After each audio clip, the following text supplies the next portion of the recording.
नमस्कार दोस्तों, मैं धीरज कुमार सैनी। मेरे YouTube channel DS mathematics classes में आपका स्वागत है। आज का जो लेक्चर है वो BSc पार्ट 3 मैथमेटिक्स के स्टूडेंट्स के लिए है, जिसमें हम पेपर फर्स्ट एब्स्ट्रैक्ट अलजेब्रा के चैप्टर नंबर 10 की बात करेंगे। और ये चैप्टर नंबर 10 का आपका 21 लेक्चर है। ये जो लेक्चर है ये आपकी चैप्टर नंबर 1 का 21 लेक्चर है। इस लेक्चर के अंदर अगेन हम एक सेट के बारे में बात करेंगे कि जिसमें वेक्टर किस टाइप के हैं, एलडी वेक्टर्स हैं। मतलब जिसमें जो वेक्टर्स का टाइप है वो किस टाइप का वेक्टर्स है, वो सभी के सभी वेक्टर्स एलडी टाइप्स के वेक्टर हैं। ठीक है भाई, तो आपको एक इम्पोर्टेंट थ्योरम इसमें सिद्ध करनी है, और वो थ्योरम का स्टेटमेंट है कि यदि V ओवर F कोई सदिश समष्टि है। ठीक है, वो जो थ्योरम है वो आपके थ्योरम का स्टेटमेंट देख लीजिए। थ्योरम का स्टेटमेंट है आपका कि यदि V ओवर F एक सदिश है, सदिश समष्टि है, तथा S बराबर V1, V2, V1, V2 dot dot dot Vn परिमित शून्येतर सदिशों का एक समुच्चय है, तो S एक घातीय परतंत्र होगा यदि और केवल यदि S के कुछ अवयवों को शेष बचे हुए अवयवों के एक घातीय संचय में व्यक्त किया जा सके। तो इसका स्टेटमेंट देख लीजिए। यदि V ओवर F एक सदिश समष्टि है, एक सदिश समष्टि है, तथा S बराबर V1, V2, dot dot dot and so on Vn बराबर Vn परिमित शून्येतर सदिशों का समुच्चय, परिमित शून्येतर सदिशों का एक उपसमुच्चय है। परिमित शून्येतर सदिशों का एक उपसमुच्चय है, एक उपसमुच्चय है। ठीक भाई, तो S एक घातीय परतंत्र होगा, तो S एक घातीय परतंत्र होगा यदि और केवल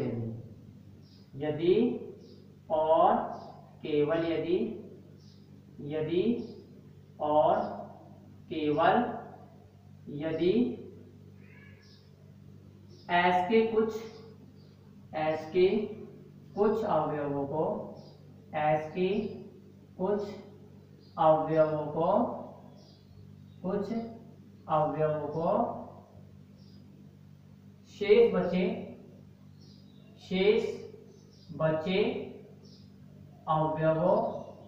शेष बचे अवयवों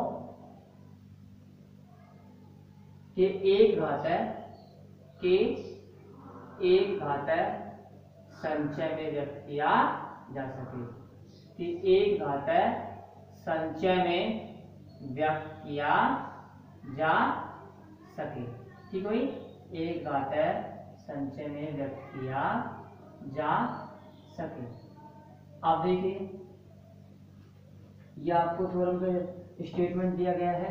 ठीक है, इसको आपको प्रूफ कैसे करना है, तो उसके लिए सबसे पहले आपको देखना होगा कि इस थ्योरम के स्टेटमेंट में आपको क्या क्या इंफॉर्मेशन दी गई है, फिर क्या आपको क्या सिद्ध करना है, ये इंफॉर्मेशन भी आपको स्टेटमेंट से मिल जाएगी। और फिर किसकी हेल्प से मिलना है और किसकी हेल्प से ये सिद्ध करना है, ये सब आपको इंफॉर्मेशन इस थ्योरम के स्टेटमेंट से मिल जाएगी। तो थ्योरम को अगर आप अच्छे से पढ़ते हो तो ये इस थ्योरम का प्रूफ इजीली हो जाएगा। ठीक है, तो देखो क्या क्या दिया गया है आपको। V ओवर एक सदिश समष्टि दी है, कहने का मतलब है V क्या है, फील्ड F पर एक सदिश समष्टि दिया गया है। ठीक है, और S आपको एक सेट दिया गया है। कैसा सेट, जो कि किसका सबसेट है, V का सबसेट है, और कैसा सेट है कि जिसमें सदिश तो है सभी, लेकिन कैसे सदिश हैं, सभी के सभी सदिश शून्येतर सदिश है, मतलब कोई भी सदिश जीरो सदिश नहीं है या शून्य सदिश नहीं है। साथ ही साथ ये जितने भी शून्येतर सदिश हैं इनकी संख्या कितनी दी गई है सेट एस के अंदर, सेट एस के अंदर इनकी संख्या दी गई है परिमित, मतलब इनकी संख्या को आप गिन सकते हो। ठीक है, तब आपको क्या सिद्ध करना है, आपको सिद्ध करना है कि एस एलडी सेट होगा, मतलब एस एक घातीय परतंत्र होगा यदि और केवल यदि एस के कुछ अवयवों को शेष बचे अवयवों के लीनियर कॉम्बिनेशन में लिख सके। कहने का मीनिंग यह है कि एस के कुछ अवयवों को लिखने के लिए, एस के कुछ अवयवों को एक्सप्रेस करने के लिए आपको किसकी जरूरत पड़ेगी, एस के शेष बाकी बचे अवयवों की जरूरत पड़ेगी या फिर उनकी आवश्यकता होगी। या फिर आप ऐसे कह सकते हैं कि एस के कुछ एलिमेंट्स को आप एस के शेष बचे एलिमेंट्स के लीनियर कॉम्बिनेशंस में लिख सकते हो। ठीक है, देखो थ्योरम का प्रूफ स्टार्ट करने से पहले आपको जो जो इंफॉर्मेशन दी गई है वो हम पहले लिख देते हैं। तो देखिए क्या क्या दिया गया है कि V field F plus dot पर क्या है, सदिश समष्टि है। ठीक है, तो लिखिए दिया गया है, दिया गया है V ओवर F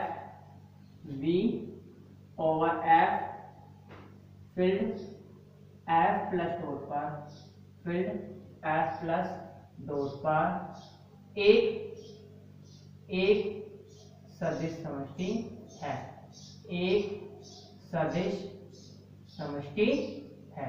ठीक है भाई, क्या क्या दिया गया है, दिया गया है V over F field F plus dot पर एक सदिश समष्टि है तथा S बराबर V1 V2 डॉट Vn समुच्चय या फिर सदिश समष्टि, Vn सदिश समष्टि V ओवर F का, सदिश समष्टि V ओवर F का कोई परिमित शून्येतर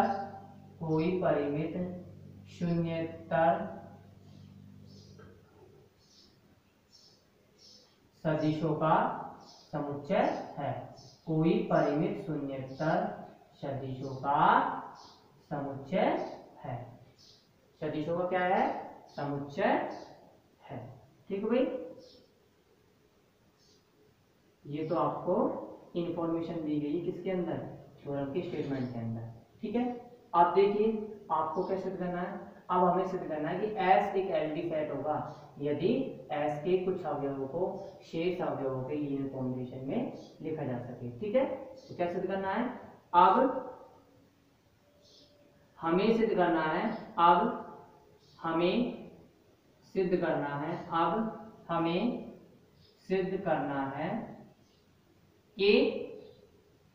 कि समुच्चय S एक घातीय, समुच्चय S एक घातीय परतंत्र होगा, एक घातीय परतंत्र होगा यदि और केवल यदि, एक घातीय परतंत्र होगा यदि और केवल यदि S के कुछ अवयवों को, S के कुछ अवयवों को, S के कुछ अवयवों को शेष सभी अवयवों के, शेष सभी अवयवों के एक घातीय, शेष सभी अवयवों के एक घातीय संचय में व्यक्त किया जा सके, शेष सभी अवयवों के एक घातीय संचय में व्यक्त किया जा सके। ठीक भाई, आप क्या कर सको कि S के कुछ अवयवों को S के ही शेष सभी अवयवों के एक घातीय संचय में व्यक्त कर सको। ठीक है, एक घातीय संचय में लिखा जा सके। अब देखो इफ एंड ओनली इफ का केस है, तो करना क्या है, आपको पहले एक केस को सही मानना है, फिर उसके बाद दूसरे केस को सिद्ध करना है, ठीक है। फिर अगेन क्या करना है, दूसरे केस को सही मानना है और पहले केस को सिद्ध करना है, ठीक है, सत्य सिद्ध करना है। तो देखो आप कौन सा मान लीजिए, आप मान लीजिए कि एस कैसा सेट है, एलडी सेट है, तो क्या सिद्ध करोगे फिर आप, फिर आपको सिद्ध करना है कि एस के कुछ अवयव एस के शेष सभी अवयवों का एक लीनियर कॉम्बिनेशन है, ठीक है भाई, या फिर एस के कुछ अवयवों को एस के शेष सभी अवयवों के लीनियर कॉम्बिनेशन में लिख सकते हैं। तो देखिए माना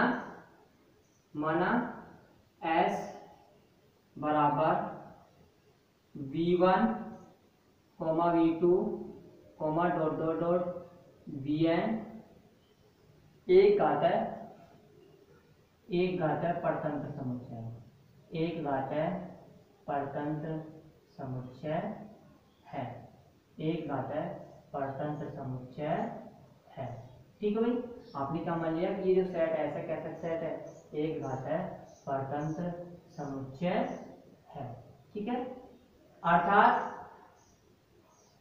नहीं एक घात है परतंत्र समुच्चय है, तब आपको क्या सिद्ध करना है, तब हमें सिद्ध करना है, तब हमें सिद्ध करना है, तब हमें सिद्ध करना है, तब हमें सिद्ध करना है, सिद्ध करना है कि समुच्चय एस के, कि समुच्चय एस के कुछ अवयवों को, कुछ अवयवों को, कुछ अवयवों को शेष सभी अवयवों के, शेष सभी अवयवों के एक घात संचय में लिखा जा सके, शेष सभी अवयवों के एक घात संचय में लिखा जा सके, एक घात संचय में लिखा जा सके।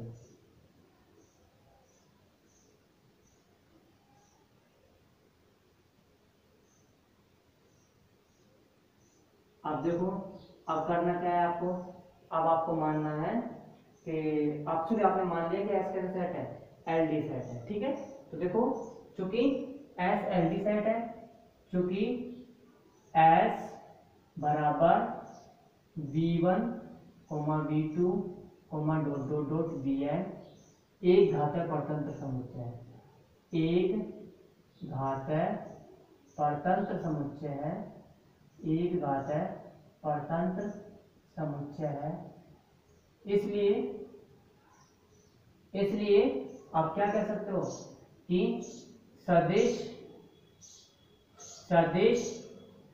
या सदिशों v1 v2 dot dot dot vn कैसे सदिश होंगे, एक घात परतंत्र सदिश है, एक घात परतंत्र सदिश है, कैसे सदिश होंगे, एक घात परतंत्र सदिश होंगे, ठीक है। अब ये एक घात परतंत्र सदिश होंगे, तब क्या कह सकते हो कि आप इन n वेक्टर्स के लिए n स्केलर अल्फा 1 से लेके अल्फा n इस प्रकार से मिलेंगे कि लीनियर कॉम्बिनेशन तो 0 होगा, साथ के साथ सभी स्केलर 0 नहीं होंगे, ठीक है। देखो क्योंकि या फिर ऐसे कर दो, इसलिए n अदिशो, इसलिए n अदिशो alpha 1 alpha 2 dot dot dot alpha n belongs to f इस प्रकार होंगे, इस प्रकार होंगे कि alpha 1 into v1 plus alpha 2 into v2 plus dot dot dot plus alpha n into vn बराबर 0 तथा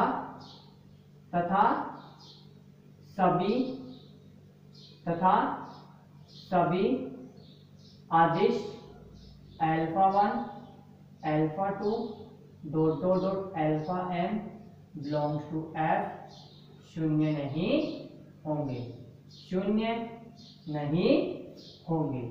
दैट इज अल्फा आई क्या होगा, that is alpha i non zero होगा, that is alpha i does not equal to zero belongs to f. ठीक है, अब देखिए ये जो आपको स्केलर देंगे सभी सभी शून्य नहीं है। ठीक है, और एक बात और, ये सभी सभी स्केलर किसमें बिलोंग कर रहे हैं, एफ में बिलोंग कर रहे हैं। और आपको ये दिया गया सभी शून्य नहीं है, मतलब कम से कम एक जैसा है, अशून्य है। ठीक है, तो आप मान लीजिए कि वो कौन सा है, माना अल्फा आई अशून्य है। ठीक है, तो माना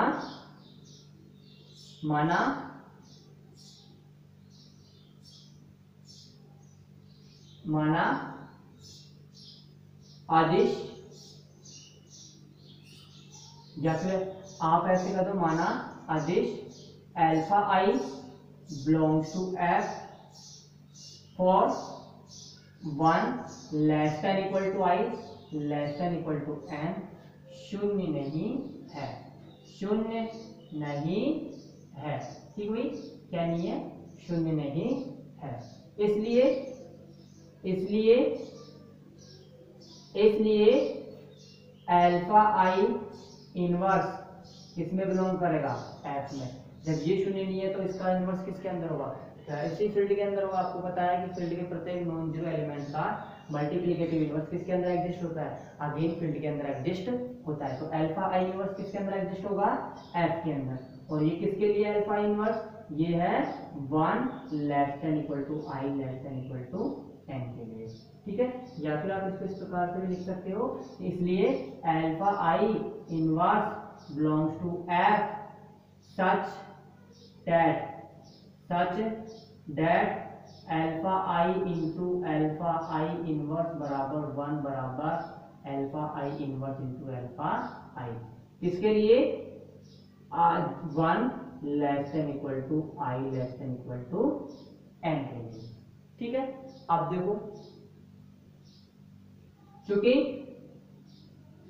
alpha 1 into v one plus alpha 2 into v two plus dot dot dot plus alpha i minus 1 v i minus 1 plus alpha i v i plus alpha i plus 1 v i plus 1 plus dot dot dot alpha n into v n बराबर क्या है, 0 है। ठीक है, plus alpha n into v n बराबर 0 है। अब देखिए आपको यहाँ पे अल्फा आई कैसा दिया गया है, नॉन जीरो दिया गया है। और वेक्टर्स के बारे में तो आपको खुद को पता है कि सभी के सभी वेक्टर्स कैसे हैं, नॉन जीरो हैं। ठीक है, वेक्टर्स के बारे में तो कोई रेस्ट्रिक्शन नहीं है कि ये जीरो होंगे या नहीं होंगे, इनके बारे में वो आप सिर्फ ये कह सकते हो कि ये सभी कैसे हैं, नॉन जीरो हैं, क्योंकि आपको किसमें दिया गया है, स्टेटमेंट में आपको ऑलरेडी दिया गया है। ठीक है, तो देखिए अब अल्फा आई नॉन जीरो है तो आप इसको ऐसे लिख सकते हो कि alpha i into v i बराबर minus alpha 1 into v 1 minus alpha 2 into v 2 minus dot dot dot minus alpha i minus 1 into v i minus 1 minus alpha i plus 1 into v i plus 1 minus dot dot dot minus alpha n b n. ठीक है, आप इसको इस प्रकार भी लिख सकते हो। भाई अल्फा आई बी आई को छोड़ दो, बाकी जितनी भी टर्म्स हैं सबको क्या किसमें ले जाओ, आप सेकंड साइड में लेके चले जाओ। ठीक है, अब देखो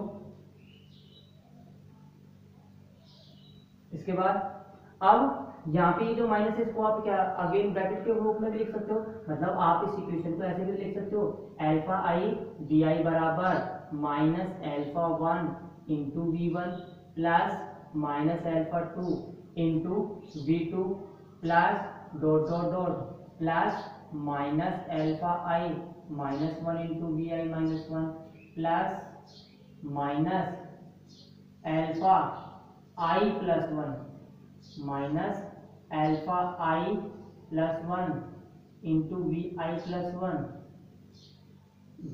dot dot dot plus minus alpha i फिर अल्फा एन इंटू Vn।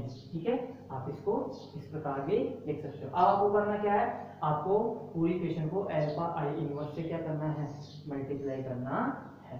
ठीक भाई, क्या करना है आपको, पूरी इक्वेशन को अल्फा आई इनवर्स से मल्टीप्लाई करना है। देखो भाई, नेक्स्ट इससे आगे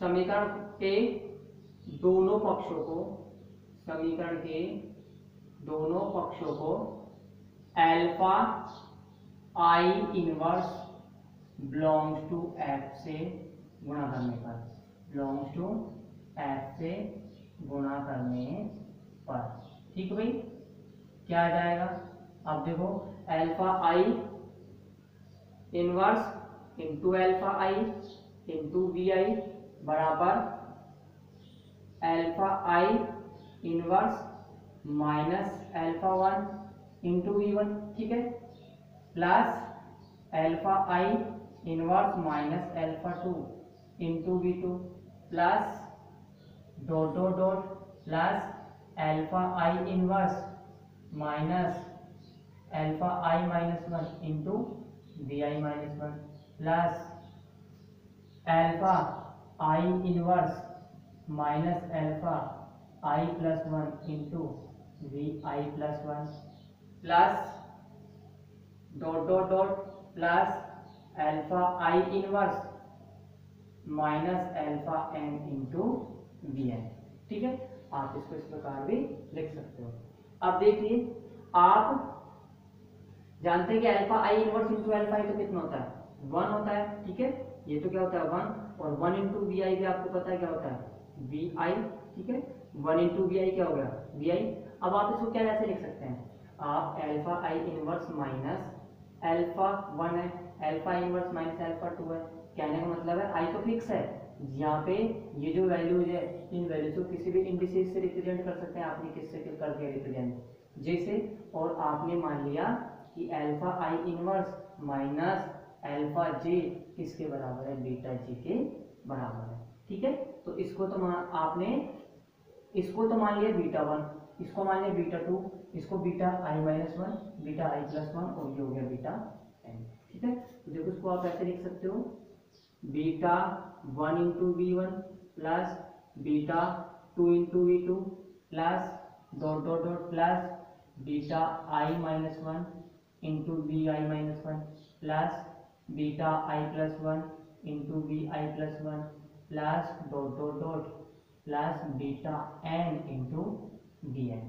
ठीक है, जहां पे बीटा की वैल्यू बता दो, बीटा क्या है, बीटा आई क्या है, कि बीटा आई बराबर alpha i inverse minus alpha जे, जहां पे ये जो जे है ये किसके बराबर है, ये 1 से लेकर एन तक के बराबर है, लेकिन जे किसके बराबर नहीं है, आई के बराबर नहीं है। ठीक भाई, इस जे की वैल्यू क्या है, जे की वैल्यू 1 से लेकर एन तक तो है, लेकिन आई के बराबर नहीं है। अब आप देख रहे हो कि जो वेक्टर वी आई है, ये जो नया वेक्टर वी आई है, इसको आपने किस फॉर्म में लिख दिया, इसको आगे नए स्केलर्स के नए वेक्टर्स और स्केलर्स के फॉर्म में लिख दिया। कहने का मीनिंग है कि ये भी एस का वेक्टर है और ये सभी भी एस के वेक्टर हैं, तो एस के कुछ सदिशों को आपने क्या कर दिया, एस के शेष बचे सदिशों के लीनियर कॉम्बिनेशन में लिख दिया। ठीक है, तो आप क्या लिख सकते हो, अतः एस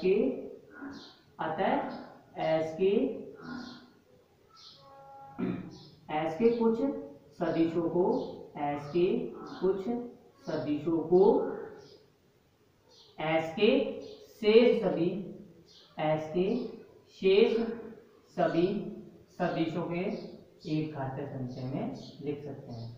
शेष सभी सदिशों के एक घातीय संचय में लिख सकते हैं, सदिशों के एक घातीय संचय में लिख सकते हैं, संचय में लिख सकते हैं। ठीक भाई, क्या कर सकते हैं, कि एस के कुछ सदिशों को शेष सभी सदिशों के एक घातीय संख्या में लिख सकते हैं। आपका ये एक पार्ट तो कंप्लीट हो गया। अब आपका सेकंड पार्ट है, वो भी आपको बताते कैसे होगा। आपका एक पार्ट तो कंप्लीट हो गया, अब बच रहा आपका बिलोंग टर्म।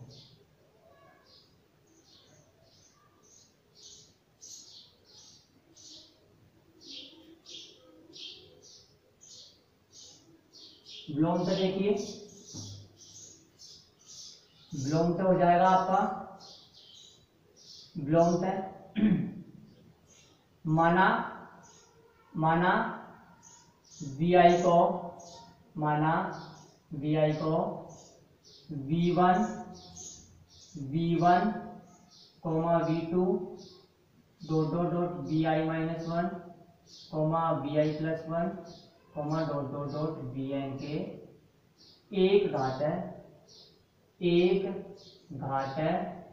संचय के रूप में लिख सकते हैं। एक घातांक संचय के रूप में लिख सकते हैं। एक घातांक संचय के रूप में लिख सकते हैं। ठीक है भाई, क्या कर सकते हैं, एक घातांक संचय के रूप में लिख सकते हैं। दैट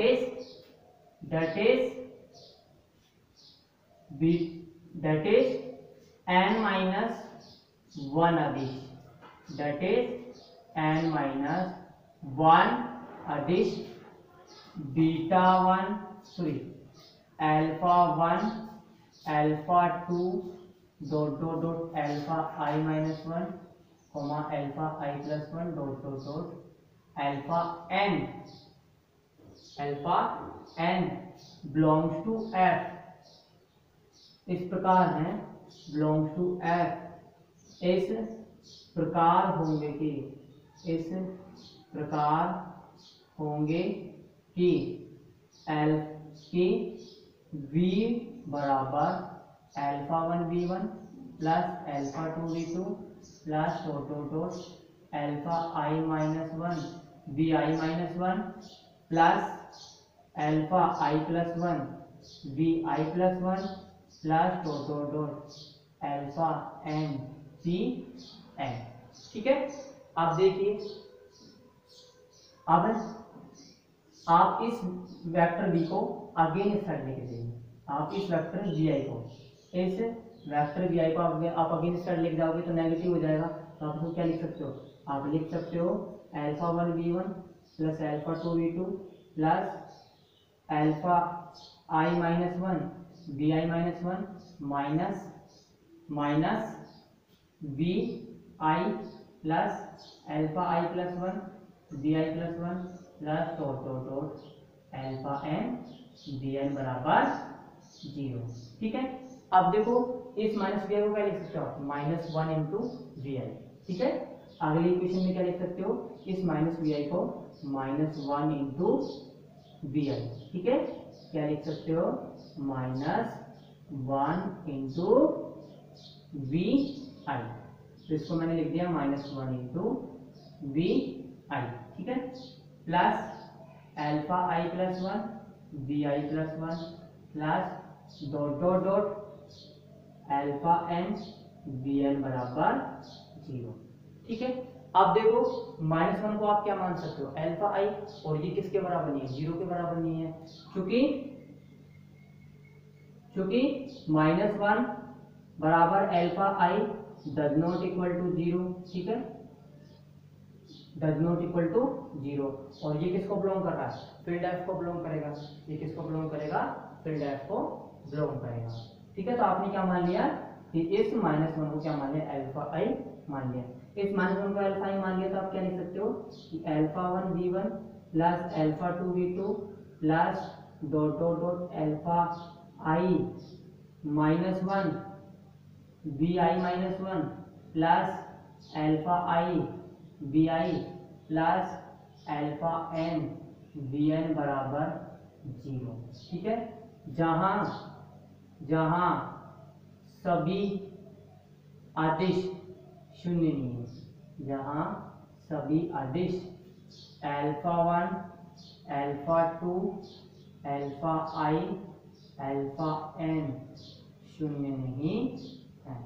और जब ये सभी शून्य नहीं है तो इनका जो सेट है वो सेट कैसा हो जाएगा, ये वेक्टर तो कैसे हो जाएंगे एलडी, और इनका सेट क्या हो जाएगा एलडी सेट हो जाएगा।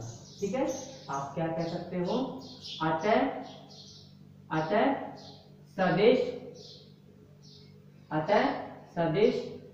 v1 v2 dot dot dot vi -1 vi plus 1 dot dot dot vn एक घात है परतंत्र सदिश है, एक घात है परतंत्र सदिश है। अब ये एक घात है परतंत्र सदिश है, तो आप क्या कह सकते हो, आप कह सकते हो कि जो सेट S है, सेट S कैसा है एनडी सेट है। ठीक है, सेट S कैसा है एनडी सेट है। अतः S बराबर अतः समुच्चय S बराबर v1 v2 dot dot dot vi -1